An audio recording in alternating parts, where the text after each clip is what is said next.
Alright, fast forward a couple days, I was able to continually apply small amounts of water every morning to help the slab cure. And now here we are. I removed the frame. As you can see, everything looks really good. No problems whatsoever. Show you the inside where we attach those concrete anchors, thinking ahead. Let's see. There they are. I'm going to get a little closer look for you guys. But you can see they're protruding the least amount. Even as it is, right now they're coming out, I'd say about 1/4 of an inch. So you can imagine if I did put them all the way through, how that would have turned out. So anyway, it worked. None of them fell over. That was a concern. So pretty excited to get the frame up there so that I can put the movable slide shut off flute that I want to install right there for that back to create the draft and everything for the oven. I'm going to do the same here for my smoker at the side, but I'm going to do that after I line this portion with fire brick, which is what I'm going to do today. So to get started on that, I picked up a bag of adhesive mortar that's fireplace rated. As you can see, here's the instructions. Don't really tell you much of anything, like as far as a consistency, what to mix it to and everything. So I'll do my best to get the consistency it should be for you guys, and then so you have something to go off on. But anyway, just a real quick all around look at the slab. Came out really nice, very pleased with it. That's 6 inches thick all the way around, with the cavity on the inside for a perlite mixture that I'm gonna do maybe today. We'll see. Anyway, that came out very good. Very happy with that. All right, let's mix some mortar. So there is a little flap you can open, so you can only pour what you want if you don't need the whole bag.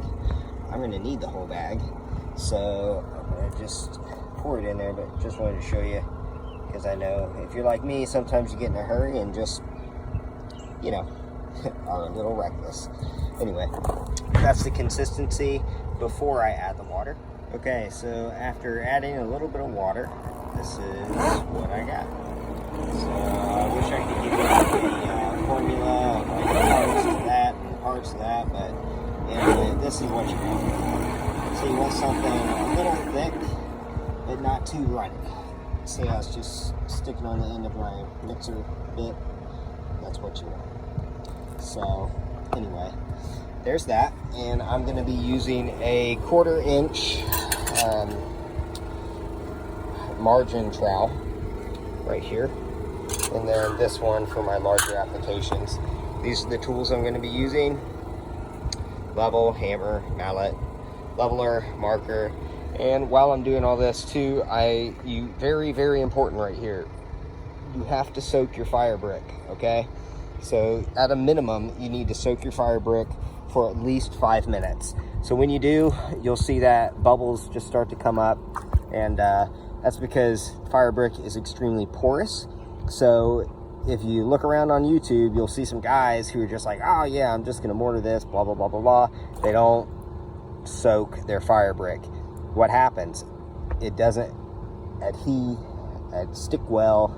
It doesn't stick well to the mortar. So, you know, projects, if not completely ruined, they at least, you know, gotta correct their mistake. So do not forget that. Once they soak for about 5 minutes minimum, then you're good to go. You can set them to the side for you to use. What I'm gonna do too is just a little bit. I'm also going to moisten the surface I'm going to be applying my mortar to, just a little bit. That's it. So you're seeing dripping from the wall, not the surface, the side. You're seeing it from the roof.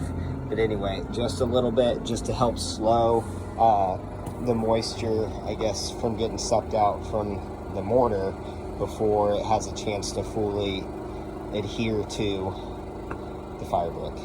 So anyway, that's what we got. Here we go. Okay, before I just knock all this out without shooting anything, this is what you want. So you see how the mortar is sticking to the side? That's exactly what you want. So I got my 1/4 inch trowel, putting the lines in, and just gonna get to work. Shouldn't take too long at all. Okay, today we're going to be working on installing the front door for this wood-fired oven. I made a template out of cardboard. So this is the frame right here that I'm going to want to seal off. Rather than messing around with a bunch of brick and mortar trying to figure it all out right there on the spot, I definitely recommend making a template such as that. So I cut the cardboard out. I laid my cast iron door that I'm going to be installing over top of it, traced it, and then once I had my pattern, I laid out my bricks, and very easily just cut it, trace the block, and cut it on my tile saw cutter. So yeah, easy as that, guys. So I definitely recommend going that method rather than, you know, doing it right there when you got your grout and all that, you know, wet. So before I forget to mention this too, you can see, it's not too bright, there we go. You can see this pattern. Just, I put the blocks at a 45-degree angle right there on the floor. I also want to just give you a pro tip. Lay them out like on a cardboard, do a template for that, and then trace it. It makes it so much easier. Or if you don't want to do that, just put them in here, wherever you want your fire block to go, and then fit it before you do the fire brick. Because I tell you, if I waited, you know, and did it right then when I had the mortar going down, it would not have turned out well. So that's my 2 cents on that note, and let's keep moving. Door is finally in place. It went very well. I really didn't run into any issues when I was installing this door. It's level. You know that by the way that it is. But anyway, all I did is, you saw I made the template. Once I got this up in here, I've just sat the cast iron door in there, and then put the brick around it. And I didn't mortar it to the cast iron because it has areas where you can sink screws into, or anchors, just for long term, you know, whatever maintenance. So if I ever want to apply another finish on this door, which, on that note, before you install your cast iron door, I'm not sure if yours will come finished or not. Mine did not. So I went ahead and applied generous coat of this heat treat, I guess, paint, heat resistant paint. Anyway, it's already starting to come off just from, you know, where typical wear is. Whatever, it'll hold up against the rain is what you want. So anyway, that went very well. And now today, what I'm going to be doing is long awaited applying the clad, or the block, to the outside here. So today, very exciting day. I get to start finishing the bottom. So that's just a piece of what it's going to look like. I'm going to do the entire area, at least this bottom half, in that, to include this ledge right here.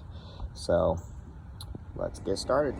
I'm ready to lay my first row of brick, actually 2 layers. But anyway, I just wanted to show you how I set it up first. All I did is just stack it on top of each other. Be careful, it can fall over. There's no mortar at this point. And then I aligned everything up with where I want. And then I traced it with where my mortar is going to stop, so then I can repeat it on up. That way I get the exact fit I want all the way around.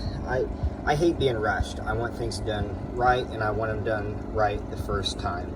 So I'd like to take my time and just be precise. So I've left this gap here. I'm going to be using just a high temperature, heat resistant, like silicone. This is what I'm going to be using through here when it's all said and done, just to make sure there's no gaps anywhere between the door and the brick. I also left enough room that before I do that, I'll be taking the door off, putting a thin bead around it, putting it there, and then doing that just to make sure we are 100% airtight. So just so you can see, I pieced everything together, so everything is just going to be very easy to apply once I have the mortar on there. So pretty excited. Here we go. All right, it's going pretty good. I wanted to pause right here and let you know a problem I just ran into. The finish looks really good. The mortar I used premium, where's the bag? I used premium Quikrete. That's what I used. And now this is really good for like your cinder block application. However, what I am finding out, and this is probably due to my inexperience in this area, but it's just not doing well with this application. It's too gritty. There's too much sand. It's difficult to get the blocks to line up really well. I was able to make it work, so I didn't waste the mortar that I had. However, now that I'm at a stopping point, I'm going to go to the store and get a little finer, high strength mortar. So in case you run into this problem, just no problem. Just get to a stopping point like I did. Make sure your joints are all smoothed out, so then you can come back and just reapply the correct mortar or what you desire to it. And no big deal, but wanted to just be completely transparent and just hopefully help you avoid this same problem. All right, I'm at a stopping point for today, so I'm gonna go ahead and call it quits. But I just did want to give a mortar update. Oh my word, looking back, I can't believe I was using that Quikrete cinder block mortar. But whatever, in my mind I was like, mortar, you know, just do this. But it's been a long time since I did any tiling, so anyway, I just didn't think about it. But anyway, I used Mappy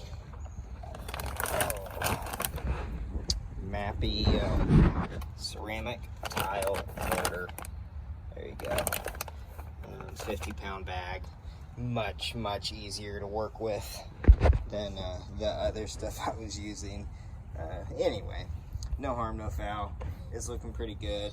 Really easy to apply, and very excited about the look of it so far. So anyway,